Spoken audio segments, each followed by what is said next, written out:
আবারও হুমকি ইমেল পেল স্বাস্থ্য ভবন। গত 24 ঘন্টায় এই নিয়ে দ্বিতীয়বার বোমাতঙ্ক ছড়ালো। খবর দেওয়া হয় বিধাননগর পুলিশকে। খবর পেয়েই দ্রুত ঘটনাস্থলে পৌঁছে তল্লাশি শুরু করে পুলিশ।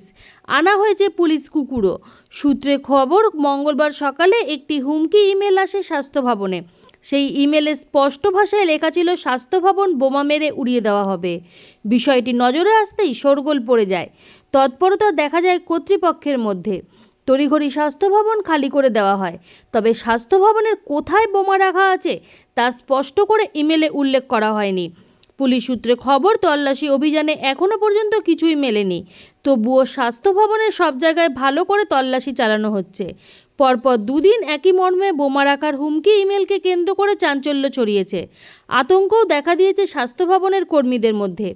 তবে কে বা কারা এই ইমেল পাঠিয়েছেন তা এখনও জানা যায়নি। পুলিশ বিষয়টি খতিয়ে দেখছে। সোমবারও স্বাস্থ্য ভবনে একটি হুমকি ইমেল পাঠানো হয়েছিল। লেখা হয়েছিল, স্বাস্থ্য ভবনের কোথাও বিস্ফোরক রাখা রয়েছে, উড়িয়ে দেওয়া হবে বিল্ডিং। তবে দিনভর খোঁজাখুঁজির পরেও সন্দেহজনক কিছু মেলেনি। পুলিশের দাবি, বোমা রাখার ভুয়ো খবর ছড়াতেই ওই ইমেল করা হয়।